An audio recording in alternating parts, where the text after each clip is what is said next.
We are back to Nigeria. We are back to Nigeria. Hey guys, so I will be talking to you about my supposed trip to Kenya.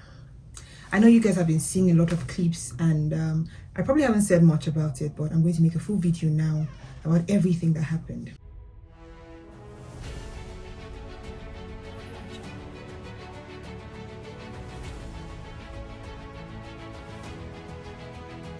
And before that, we had researched and read up on all the COVID restrictions, for the countries we're going to. And for Kenya at the time, it said you just needed a PCR, a negative PCR, and then every other thing. But you didn't need to be fully vaccinated, because I was particular about that. As Ghana, we had cancelled our trip on Ghana because of that particular restriction. Now, we set off from Abuja. At the counter, the guy says to me, this is at Abuja now, he says to me, "Are you fully vaccinated?" I'm like, "No, I'm partially vaccinated." And he's like, "Oh, that's okay. Are your sisters vaccinated?" I said, "No, they are not." And he's like, "That's fine." He okayed everything. In my head, we could go, They didn't stop us. There were no restrictions whatsoever. And then we get to Ethiopia. Our layover there is the flight left late, so we didn't have to even stay up to 3 hours. So we're there for about 2 hours thereabout. And it was time I went to eat with my sisters and I come back. It was time to board. On the flight, before we got to Ethiopia, I met my friend and her family. She was there with her husband. And I don't know, for some reason, I was thankful I met them. I was thinking we're all going to Kenya. It's going to be a fun trip. Back to Ethiopia. We're about to board. I'm still eating. My friend sends me a text. "Babe, it's time for us to board." I'm like, "Sure, I'm on my way." And I rush out with my sisters. We head to the boarding gate. And as soon as I'm getting to the boarding gate, I see my friend sitting at a corner. She was looking very unhappy. And I go to her, I'm like, "Babe, is everything okay? Why are you not on the queue to board?" And she says, "Oh, we need to be fully vaccinated." I'm like, "No, what are you talking about?"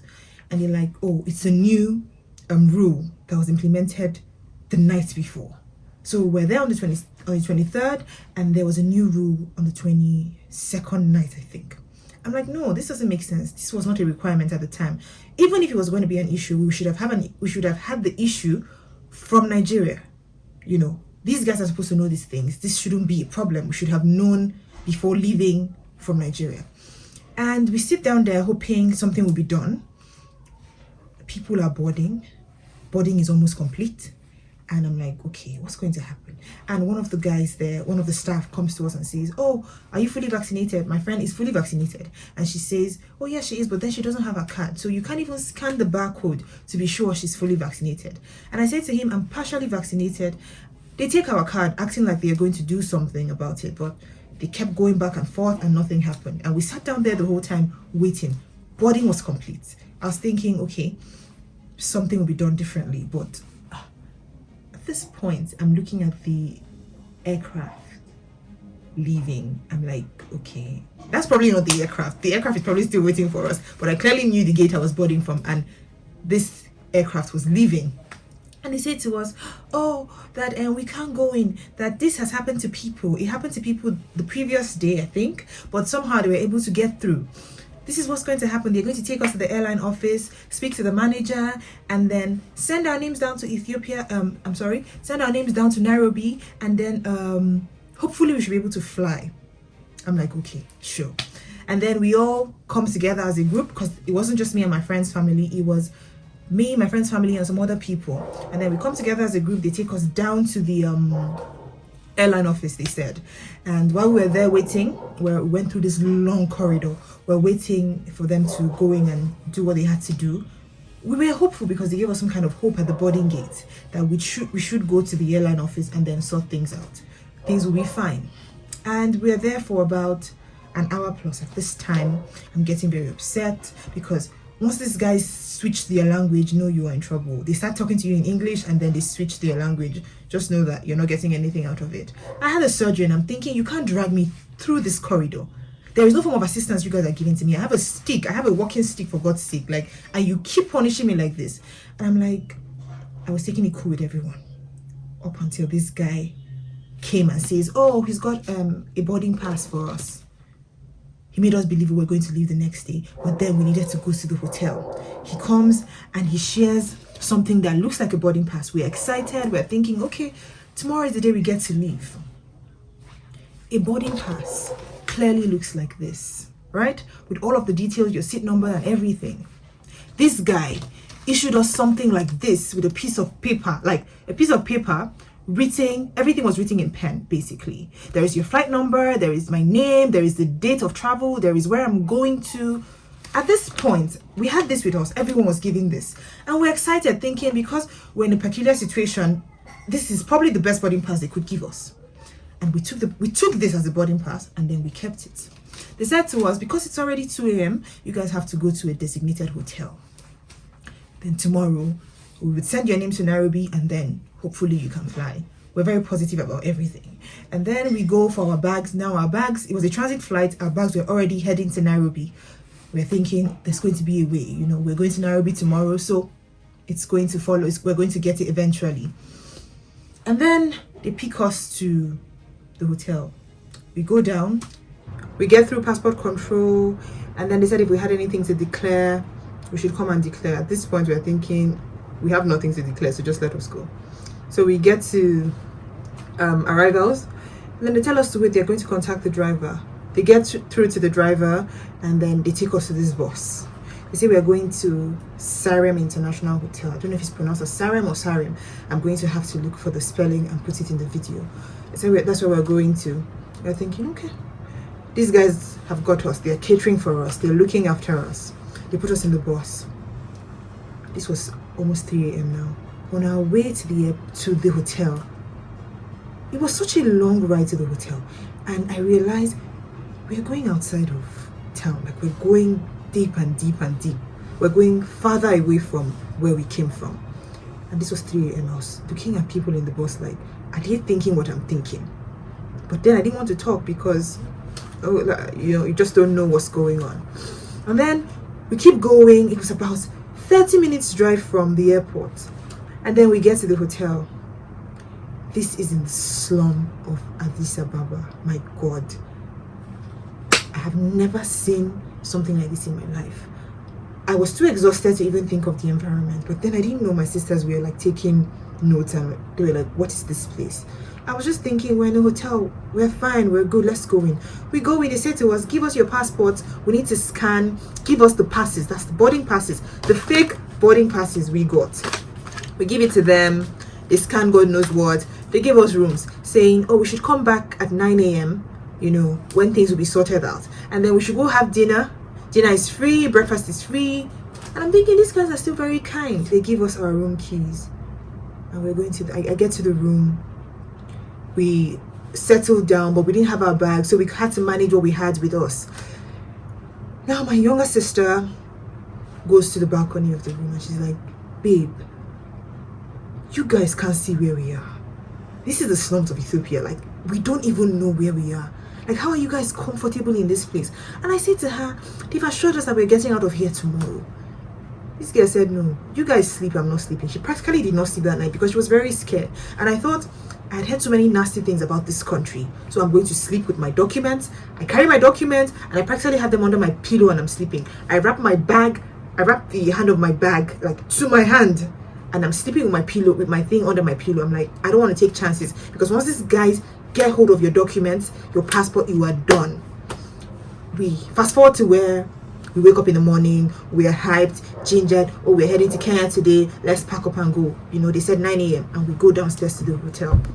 No, before we go to the reception, we go to have breakfast. Breakfast was nasty. Dinner was like, it fed us like they were feeding dogs. They left the food open and they said it was buffet. I'm like, okay.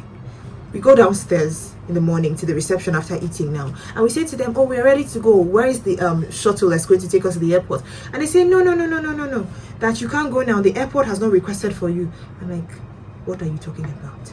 You guys told us at 9 a.m. we'll be out of here, and we're here, so we need to go. And they said no, that Nairobi has not gotten back to them, that they're still deliberating and things. We're like, okay. And after about an hour, we're waiting at the reception. They say to us, oh, that Nairobi said if you guys will take the vaccine, you guys can go. take the vaccine. But my friend said to you she's been fully vaccinated. What do you mean by take the vaccine? They're like, they don't trust what is coming from Nigeria. They don't trust our vaccination. And I say, I am partly vaccinated. I'm not due for the second dose. You want to give me Johnson & Johnson, like another vaccine. I just had a surgery.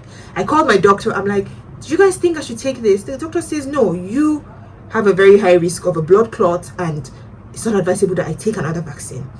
My sisters who have not been vaccinated at all are willing to take the vaccine. Some other people are willing to take the vaccine just so we get through. And I tell my sisters, you guys can take the vaccine while I go back home, because I can't take another vaccine, and that I won't be able to go, and I don't want to ruin your holiday. You guys should go. And they're thinking, ugh, this is not what we want. After spending hours at the reception with no news, nothing, they refused us going to the airport. They kept saying the airport has not requested you, you can't leave the airport. Now I knew this was the hostess situation. Like the initial plan was to keep us there, and at this point our COVID tests from Nigeria was already going to expire. There was no headway. This guy said to us, the next flight to Nigeria is at 11 p.m. that night. So once you take the vaccine at 11 now, you leave with the 11 p.m. flight to Nairobi. And everyone was thinking that is a good option. They said to us the doctor would come to the hotel and give you guys the vaccine. And I'm thinking, what kind of vaccine is this? Why does the doctor have to come? We can't go to like a clinic or something to get this vaccine. They kept insisting, if you were interested, indicate, tell them, they will tell the doctor. So some people amongst us said they wanted the vaccine, and they communicated to the doctor. It was about 2 p.m. now, I think, about 1 or 2 p.m. I'm not sure. We were waiting. There was no doctor. There was no vaccine. There was no update. And at this point, I had a quick vex, so I gave them time. I went to the reception. I said to them, call me a taxi. I need to leave. They're like, no, we can't. You can't leave. I said, you can't leave. I don't want to go to Nairobi again. I'm not going. I'm going back to Nigeria. They're like, well, if you leave now, we can't bring you back. I'm like, I'm not asking to come back. Once I leave, I'm gone. I'm not coming back. And they were reluctant. They kept going back and forth. Now they switched to their language. I said to you before, once they switch to their language, you will stay there. But then I said to the receptionist, there were 3 people there. I said, since I got into this country, nobody has been transparent or honest about anything. I said to them, you guys have lied from start to finish. Nobody is being honest about anything, and we can't take it anymore. We are going home. I called my friend. I said to her, if you guys still want to go to Nairobi, I'm going back home with my sisters. We have decided we're no longer taking the vaccine, and we are not staying here anymore. This trip is not a do or die thing. We will start up some other time. And she says, well, I've decided the same with my husband. We're going. They were reluctant to get on a taxi. Eventually they got a taxi. God, if you guys see the state of this taxi. I'm going to put a video. I don't know why I didn't take a video of, inside of the taxi. But anyways, I just needed something to get me out of that place.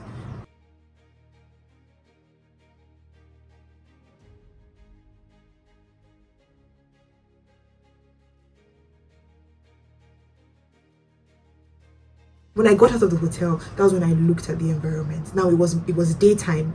I could see what my sister was talking about the night before. How bad this area was. I was like, how did I get here, and how was this even okay for me? How did I sleep here? How did I sleep here comfortably? Fast forward to, we got into the taxi. It got us to the airport. We get to the airport. Here is where the main drama starts. Bear in mind that we got into Ethiopia and we're in the hotel, so we didn't really know what was happening. We get to the airport, we see stranded Nigerians. People are going to Dubai. People want to go back home. We see people crying, and I'm wondering what is going on. And then there's a long queue of people who need to do COVID tests. Apparently, the tests at the airport, all those tests are being manipulated. Everybody, I will tell you, 99% of people are coming out with a positive test. You test negative in Nigeria 2 days before your trip or a day before your trip. You come to the airport, you're testing positive. I don't get it. You see Nigerians crying. You see a lot of people running around to look for other labs to get tested. And at this point, I'm thinking, okay, we are finished. But this is not important. Let's go and get things done. We get to the airport. We go to the airline office because that's where they said we should go to. Now we needed our bags because we had not had any change of clothes.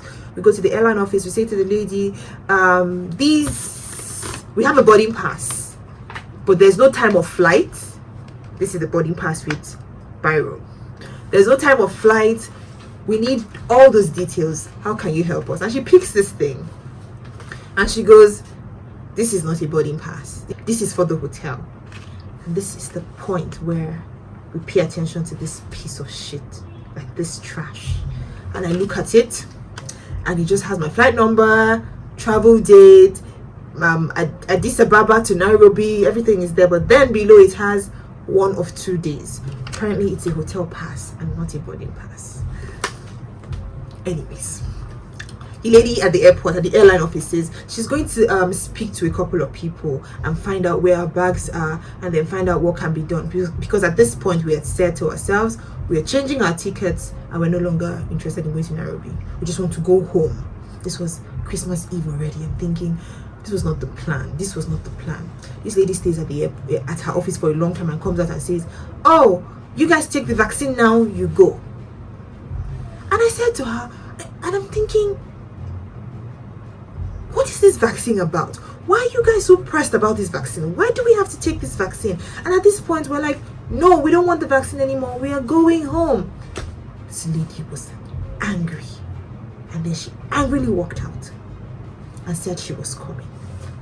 We waited and waited. I had to walk to the office and I said to her, what's going on? And she says, oh, go back and sit down, I'm coming back to you. And then she comes after her a long time in the office and she says, this is what's going to happen, that they are going to adjust our tickets, the leg of our return, since we want to go back home, but we must go back to the hotel, and then they will communicate with the hotel. We all still knew this was a trap.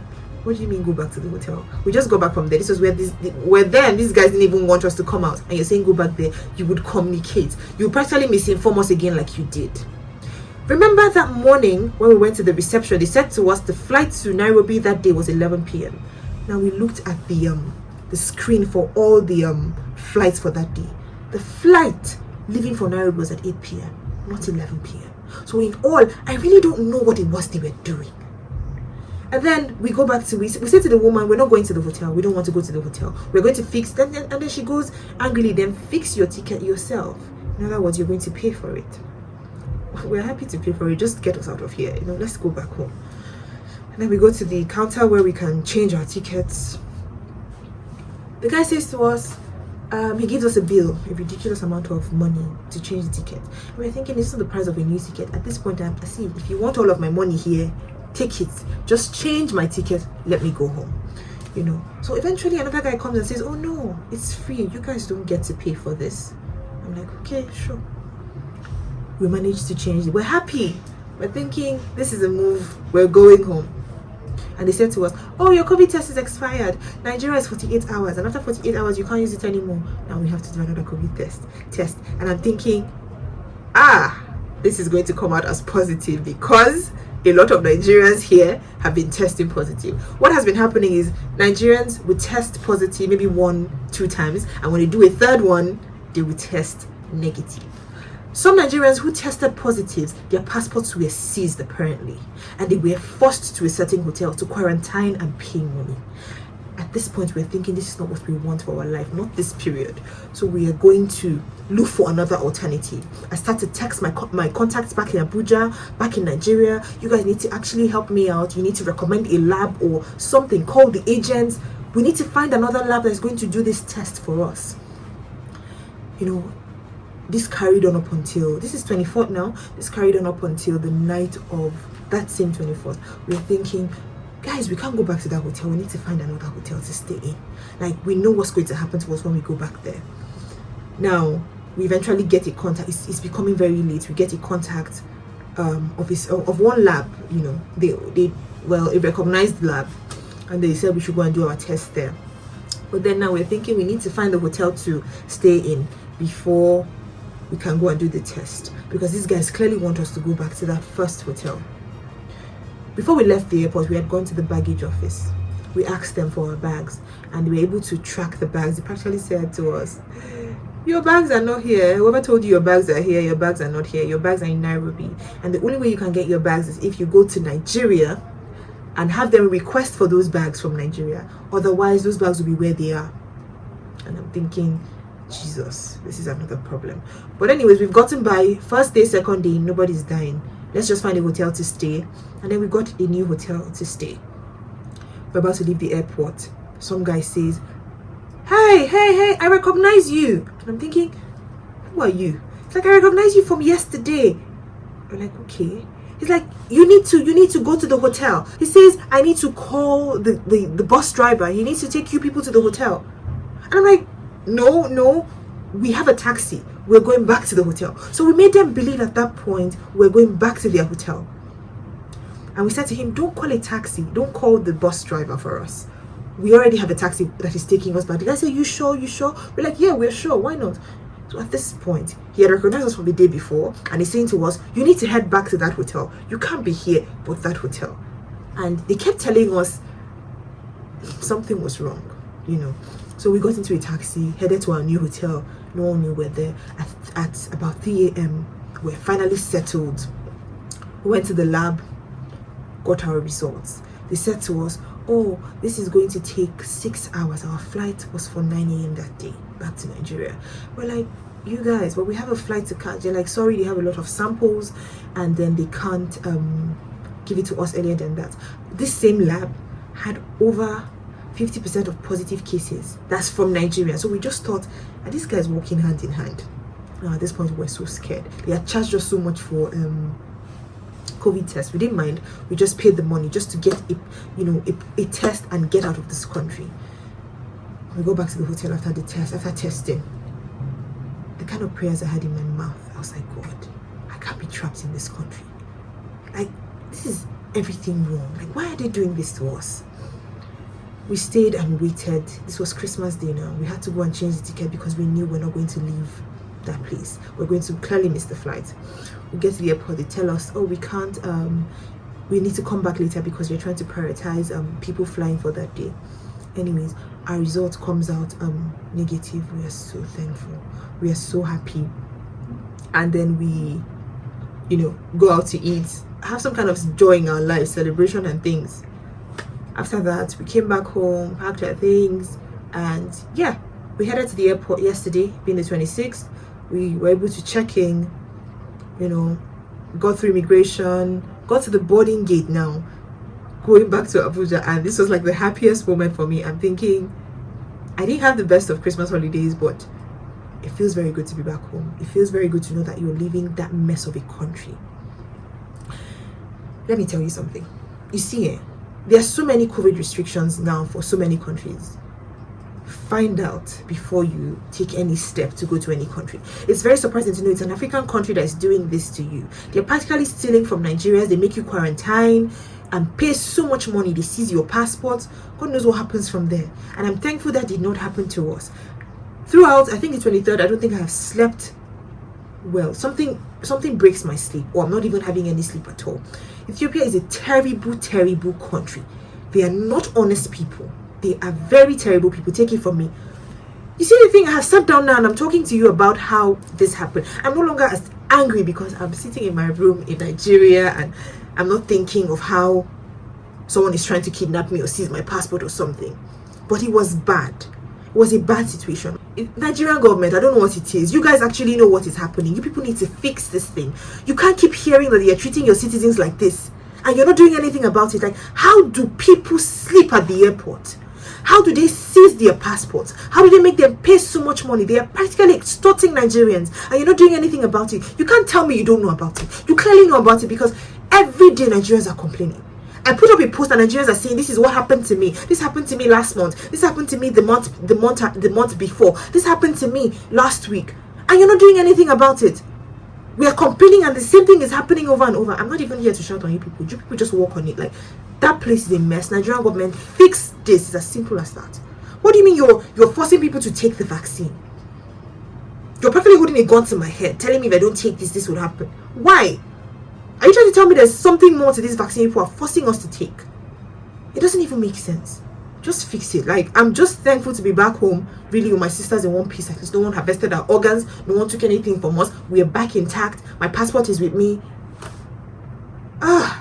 No, that place is a terrible place to go. Like, I'm thankful to God. I still have a few days to enjoy myself, sure. Anyways, I hope this really helps someone. I really hope this video helps someone, because those of you planning to transit from that country, to travel to that country, I don't even know what you're looking for there. Don't do it. Honestly, don't do it. I've said my own. I'm out. Enjoy the rest of your holiday, people.